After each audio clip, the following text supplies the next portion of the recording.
Sir, RJD के सांसद हैं अभय कुशवाहा, उन्होंने सीएम सम्राट चौधरी से मुलाकात की है और इसके बाद कई तरह की चर्चा हो रही है। सीएम हाउस में हुई इस मीटिंग की तस्वीर सामने आते ही पॉलिटिकल कॉरिडोर में कई तरह की अटकलें शुरू हो गई है। अभय कुशवाहा पहले जेडीयू में थे, लेकिन 2024 लोकसभा इलेक्शन से ठीक पहले आरजेडी ज्वाइन कर औरंगाबाद से सांसद बने। फिलहाल वो लोकसभा में आरजेडी पार्लियामेंट्री पार्टी के लीडर भी हैं। ऐसे में एनडीए के बड़े चेहरे और सीएम सम्राट चौधरी से उनकी मुलाकात को सिर्फ कर्टसी मीटिंग तो नहीं मान सकते हैं, क्योंकि जिस तरह से अभय कुशवाहा की हिस्ट्री भी रही है और आरजेडी अभय कुशवाहा की तरफ से किसी भी तरह का कोई राजनीतिक बयान नहीं आया है, कोई भी आधिकारिक बयान नहीं आया है। तो क्या अभय कुशवाहा आने वाले दिनों में नया फैसला ले सकते हैं या फिर ये इस तरह की जो अटकलें हैं वो बेवजह हैं? नहीं, अटकलें बेवजह नहीं होती, अटकलों का तो वजह होता है। और अभय कुशवाहा पहले कहाँ थे? आरसीपी सिंह के साथ थे। आरसीपी सिंह की पृष्ठभूमि क्या थी? वो जेडीयू के साथ थे, मतलब एनडीए गठबंधन में थे। एक परिस्थिति बनी जिसमें उनको औरंगाबाद से लोकसभा का टिकट दे दिया गया। वो चुनाव जीत गए। हालांकि औरंगाबाद की सीट कभी कुशवाहा के हाथ में आया नहीं, अभय कुशवाहा जी के हाथ में आ गया। लेकिन अभय कुशवाहा जी को भी सत्ता की समझ तो होगी ना, सत्ता में रहने के क्या फायदे होते हैं, नहीं रहने के क्या घाटे होते हैं। तो अब पार्टी को टूटने में बंगाल कैसे बिखर गया। टीएमसी जब सत्ता में नहीं आई तो कैसे ताश के पत्ते की तरह उनकी पार्टी बिखर गई, वो तो इसी देश में उदाहरण।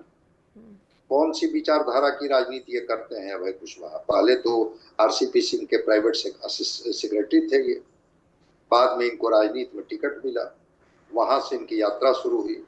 सम्राट चौधरी भी कुशवाहा है, अभय कुशवाहा भी कुशवाहा। तो सम्राट चौधरी जी से मुलाकातों के मायने होंगे, कुछ समीकरण बन रहा होगा अंदर में कि अगर आप इतने लोगों के साथ मेरी पार्टी में आ जाते हैं तो बीजेपी आपको पूरा मान सम्मान देगी, कोई जगह देगी। और ये मुलाकातें जब सार्वजनिक हो रही है तो आरजेडी को भी इस बात की जानकारी होगी।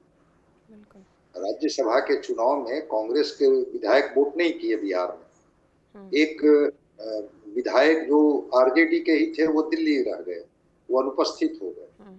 फिर भी क्या आरजेडी कोई कार्रवाई की? उनको पता है कि कार्रवाई करेंगे, हमारा जो विपक्ष के नेता की जो कुर्सी है वो हमें खाली करनी पड़ेगी, संख्या घट जाएगी। तो अभय कुशवाहा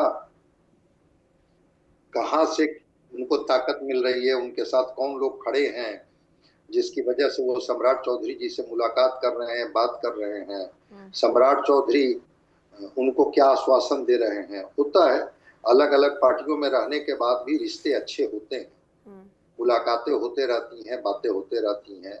औरंगाबाद के विकास को लेकर के भी कुछ कह रहे होंगे कि अगर बतौर मुख्यमंत्री थोड़ा औरंगाबाद को आप प्रायोरिटी में लीजिएगा तो वो जमीन हम लोगों की मजबूत हो सकती है, क्योंकि राजपूत बहुल वो क्षेत्र है और राजपूत जाति के ही सांसद वहां से जीतते रहे, इसलिए उसको चित्तौड़गढ़ कहा जाता था। इस बार अभय कुशवाहा ने उस किले को ध्वस्त कर दिया, कुशवाहा जाति को उम्मीदवार जीत गए। तो औरंगाबाद या कुशवाहा समाज या अपना हित या राजनीतिक महत्वाकांक्षा या कोई वैसी जगह दिलाने की बात जिसके आधार पर होता है, पार्टियां दांव लगाती हैं कि आपकी जाति के लोग दूसरे दल में भी हैं तो उनसे बात कीजिए, वो चाहते क्या है। अगर उनको लाया जाए पार्टी में तो उससे पार्टी को कितना नफा हो सकता है, कितना नुकसान हो सकता है, पार्टी कितनी मजबूत हो सकती है। मुझे लगता है कि इन्हीं सारी चीजों पर ध्यान में रख करके अभय कुशवाहा की सम्राट चौधरी से मुलाकात हो रही है। अगर दूसरी बार ये मुलाकात हुई तो इस मुलाकात के मायने तो हैं, और ये मुलाकात के मायने में तो दोनों से अगर पूछेंगे तो यही कह देंगे कि औपचारिक मुलाकात हुई, क्षेत्र के विकास के लिए तो कोई भी सांसद अपने राज्य के मुखिया से जाकर मिल सकता है, बात कर सकता है, समस्या बता सकता है। लेकिन दो अलग ध्रुव की पार्टी, जहां पर पूरी तरह से दक्षिणपंथी पार्टी है भारतीय जनता पार्टी और आरजेडी जो बिल्कुल अपने को सेकुलर कहती है, दोनों में मुलाकातें हो रही हैं, बातें हो रही हैं, तो इसके मायने। और कुशवाहा की तो वही पृष्ठभूमि रही है, वहीं से राजनीति में आए ही। तो देखिए कुछ दिन के बाद तस्वीर आएगी। ये मुलाकातों के मतलब उस समय समझ में नहीं आ रहे थे, लेकिन ये मुलाकातों का ये मतलब है, परिणाम इस रूप में दिख रहा है। थोड़ा और इंतजार करनी होगी हम लोगों को। लेकिन एक चीज मैं जरूर कहूंगा, कभी भी दो अलग अलग पार्टी के नेताओं की मुलाकात मतलब से ही होते हैं। ऐसा नहीं है कि कोई मतलब नहीं हो और मुलाकातें हों, ये भी संभव।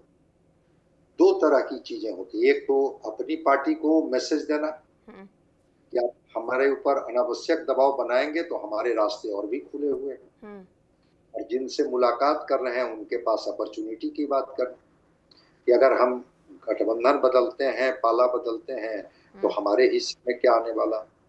मतलब तो होते हैं, पटाक्षेप तब होगा जब सामने कुछ तस्वीर आ जाएगी।